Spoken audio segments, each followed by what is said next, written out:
them babies, bitch. Fuck that nigga, I'm not having no kids by that nigga. Honey, my pussy so fat. You can see it from the back. Where? Everybody know that.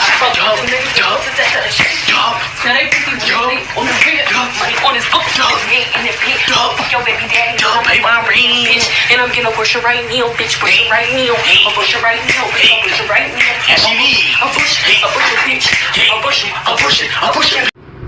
Shalom, shalom. First and foremost, I want to give all praise, honor, and glory to Yahweh, Bahashem, Yahweh Shai, Waha, Rakah, Quadash. Double honors to our apostles and our elders of Great Millstone that rule well. Peace and salutations and many blessings to the elect Akyam across the four corners of this earth, north, south, east, and west, kicking this word in sincerity and in truth. I'm the brother Sha'ar from the Great Millstone Dallas camp, and I ran across a video that was pretty disturbing, but of course it's unsurprising. Of course we see things and we're vexed by it, and hey, I just want to put it on wax through the spirit. And as you've seen, it's a video of the so-called black woman she's getting an abortion. Before, this is her pre-abortion procedure, and she has somebody in there recording her, you know, and she's twerking, shaking the ass, celebrating the fact that she's getting ready to abort or murder her unborn child. And the reason why I wanted to talk about this, because of course, you know, this is prophecy. Hey, in Deuteronomy 28, and that's going to be pulled out through the spirit, but that's prophecy that's taking place, which shows you the like the brother Sanal in our camp did a video going into it, man. The so-called black woman ain't shit. All right. And yeah, it's so-called, because I'm not saying that every chick that's in our nation that is melanated is a piece of shit. You got your Sarahs and your Rebeccas out there somewhere, but you know, that's a dime in a dozen. You're not gonna find those often. That's like finding a needle in 70 times 7 haystacks.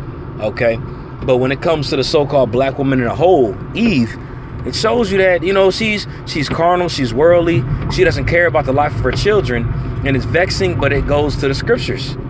The scriptures talk about that. All right, and again, as you've seen it, it was extremely disturbing, but it's really nothing to be surprised about. It's just what the Heavenly Father had placed on us, you know, the curses, which shows you that we're still under the curses right now. Okay, we're not going to be lifted from those curses ultimately until we receive those new bodies, because we're in the flesh. We're in the flesh still, and sin is all over the place. Okay, so I'm going to bring out the book of Deuteronomy. Give me one sec. The book of Deuteronomy, chapter 28, and verse. Let me see here. I can't remember the exact verse.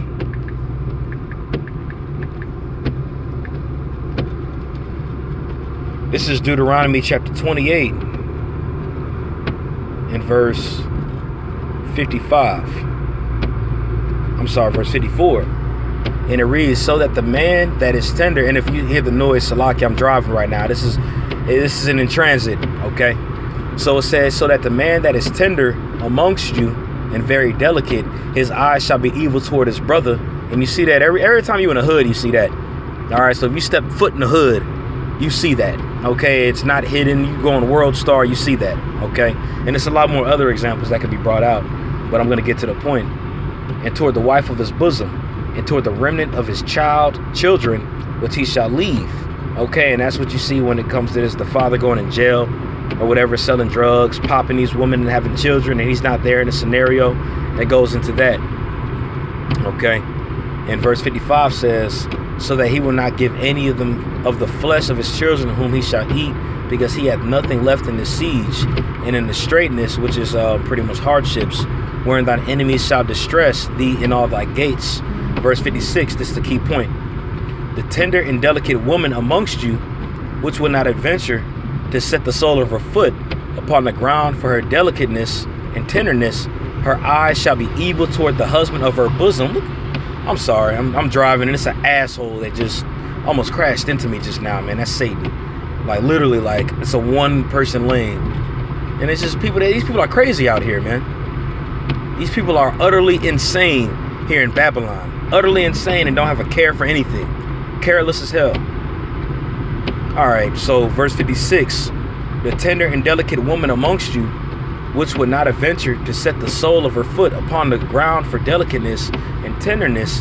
Her eyes shall be evil toward her husband of her bosom. And that goes into her putting, you know, I mean, this is just an example. It can go into numerous things. But the fact that she'll put a man on child support that's actually taking care of his children, and she's doing it out of envy and strife, or she'll abort her children just to make her man mad that impregnated her. You have a lot of scenarios when the man actually wants to have the baby, and the woman will abort the child in order to have revenge or get back at the man because he so-called broke her heart or because he doesn't want to be with her. Okay? All these are products of the curses through our disobedience as a nation. All right? So when you continue, it says, and her eyes shall be evil toward the husband of her bosom, and toward her son, and toward her daughter. And that's what you've seen. That's what you just bore witness to within that video. She's popping and twerking, getting ready to commit murder against her child. All right? But that goes into the curses that she's going to have a hateful eye toward her son and the daughter of her bosom. And that was a prime example, you know, to promote and to gloat in the fact that you're going to get ready to murder your child. I mean, there's numerous examples, but that's a huge example within itself. And it shows you the pride of the so-called black woman, man. You see, she has the colorful hair. She's probably a stripper. And I mean, I don't know for sure, but I mean, you can tell by her gait how she carries herself that she's a stripper or she's a prostitute or she's just a hood rat or don't give a damn about her life. All right? This goes into the product of these curses. That actually leads me to want to pull up Isaiah, the 3rd chapter as well, man. I'm gonna be honest, be real. And if you get offended, so be it. This points the finger to you. But if not, this isn't concerning you. But you so-called black women in America that have that mindset, that have that westernized mindsets, are pieces of shit. And that's just the truth of the whole matter. You're pieces of shit. You're worthless. You kill your children. All right? You're spiteful. You're rebellious. You feel like everybody has to cater to you. You feel like you deserve the whole world in a sandwich. All of the above, when really you're a piece of shit. You the so-called white man's lapdog, and you're his partner in crime. That's why you're gonna have to die in that day. When all hell breaks loose, I'm not gonna feel bad for you so-called black woman. I'm gonna keep it 100. Because you're evil pieces of shit. And you gotta go with fire, with death. And you're gonna suffer through pain and tribulation before that fire touches. Because you did this to yourself. You deserve this. You done this to yourself. All right? And if you get offended by it, this is concerning you. Okay? So, and also too, look what the Lord did to Israel. Look what the Lord did to his woman. Israel's his woman. And how does he feel about it? You know, he's allowing this to happen. So it is what it is. It is what it is ultimately, man. This is Isaiah, the 3rd chapter. And I'm going to jump down. Let me see here. This is Isaiah chapter 3. Hold on, this car is coming. Give me one sec.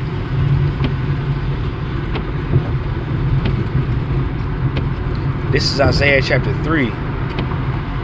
And I'm going to go to verse 17. And it reads, therefore, the Lord will smite with the scab the crown of the head of the daughters of Zion. And that's why you see a lot of these black women, so-called, this is mainly pursuant to the southern kingdom. All right, because the northern kingdom, their women at least have their hair on their head.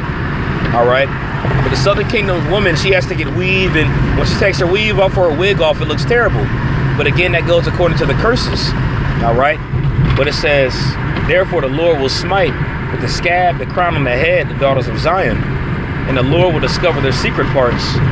And that goes to her not having hair on her head, being a bald-headed.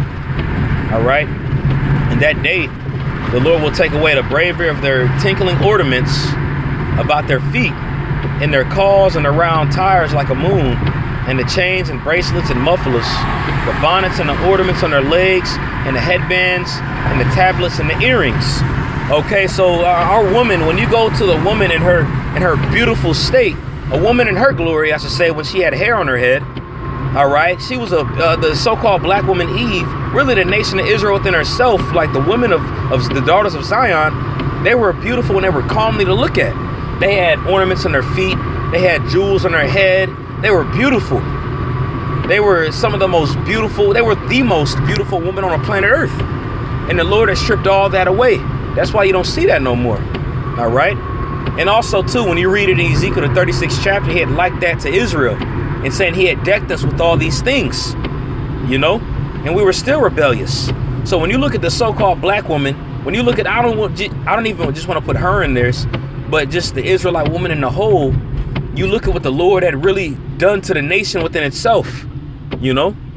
But this is mainly on you so-called black women right now, you unruly, disobedient, rebellious beasts, okay?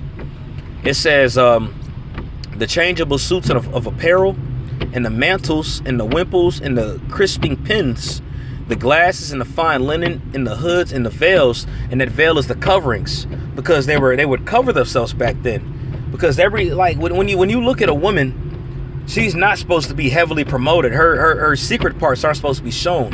Her curves, her beauty, her hair, her cleavage, all of that was covered up. But the Lord had took all that away because she had went a whoring. And you can apply that to the nation of Israel, how she had went to a whoring after other gods. So all of those secret parts have been shown, and we've been naked. Okay? So you look at the reflection of Israel, and you see it within the so-called black woman mainly, because I mean, honestly, look at the Southern Kingdom. Hey, that's the top king, the top nation in Israel, the Southern Kingdom. And that's just the truth of the matter, you know. And look at that, and it's disgusting when you look at it. You see that within the so-called black woman, from what you just displayed. This is all of this and some more in a whole. All right. So it says, and it shall come to pass that instead of sweet smell, there shall be stink, and instead of a girdle, a rent, and instead of a well-set hair, baldness. Okay. And that, I mean, honestly, you know, they stink. They don't bathe no more. They take showers, which when you take a shower, you're not cleaning every crevice that you have. A woman has certain places that she needs to clean, and just a shower won't help it. She has to bathe in water, you know, and it's a sweet smell. When you look at a woman's thighs, and me and the brother Bon Sapat was talking about this a few days ago. When you look at a woman's thighs, when she has her small shorts on, when you see all those wrinkles and that ugly part, I forgot it's a certain name to it. Apostle Har had actually mentioned it in the video he had actually done yesterday in regards to the Hebrew, you know. But when you look at the inner thighs of a woman, it's rotted out, you know, and that goes into the curse, you know. When a woman's an adulterer, she's supposed to drink a drink, and it's supposed to, if she's an adulteress, it'll rot out and it'll smell. And all these women out here are adulterous, so you see that. You see it's a certain name for it again. And if whatever, you know, if a brother watches this, whoever brother watches this and they know it, if you can post it on the comment board, that'll be what's up. But you see that within her inner thigh, it's all wrinkled and ugly looking, and she's at the age of 19, you know, and it smells. You know, certain brothers might have had certain experiences when they were in the world, when they were getting ready to smash a woman, and the smell is just completely unbearable, you know. And it goes to just the curses ultimately, man. And it's mainly, it's the daughter of Zion that has that. All right. And when you continue in the verse, it says, and instead of a stomacher, a girdle of sackcloth, and a burning instead of beauty. All right. So when you look at the daughter of Zion, ultimately, man, when all these scriptures that was brought out, these verses that was brought out, when you look at the daughter of Zion, it's not a comely sight to look at. The daughter of Zion isn't a delicate beauty no more. She's a monster. She's a beast, and she has to be dealt with. All right. You have women gloating about killing children.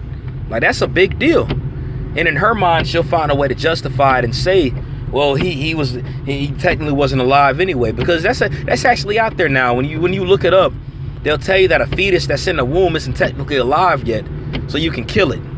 You know, and that's a lesson within itself, which shows the wicked decrees and the wicked, pretty much, you know, the abominations that are done thereof, man. And it's our job to declare these things and to speak on it. And that's what the men of the Lord are going to be doing in these times. But what you just bore witness to was an abomination within itself. And best believe when that day comes, something like that will die. That's why we ain't supposed to be simps over here, man. We're men. A lot of these women out here, they might not exactly look like, for say, what you just seen. And they might not, for say, place those actions in the abortion clinic. but they still will find a way to justify it, or they'll say within their mouths that they're against that. But I can guarantee you ask some of these women that say that they're against it, and they aborted children too. You know, they abort children. They go out and about to these clubs, get in for free cleavage and all that stuff showing, dump themselves in perfume to cover up that stench that was prophesied was going to happen. Yeah, when you smell a woman that smells like a lot of perfume and it might smell good to you, she really stinks. She's covering up all of that to cover up that stench, because our woman had a natural smell, a natural, beautiful smell, you know, because they would bathe in oils in certain scents. All right, and that was a natural state of a woman. But you don't see that no more. The women of our nation aren't women anymore. They're beasts. And that's why they're made to be destroyed, man. But I'm gonna end it off on that. If I continue, it's just gonna be a rant. And so, you know, if you hear noise in the background and all that, I'm driving and stuff. And Salakia for the pause while I was speaking. Somebody almost ran me off the road. You know, it was a one-person lane and somebody tried to just squeeze their way through in front of me because they're impatient. But I'm gonna end it off on that. I want to give all praise, honor, and glory to Yahweh by Hashem Yahweh Shai, Waha Rakha Kodash. I want to give double honors to our apostles and our elders of Great Millstone that rule well. Peace, salutations, and many blessings to the elect Akim across the four corners of this earth, kicking this word in sincerity and in truth. Shalom.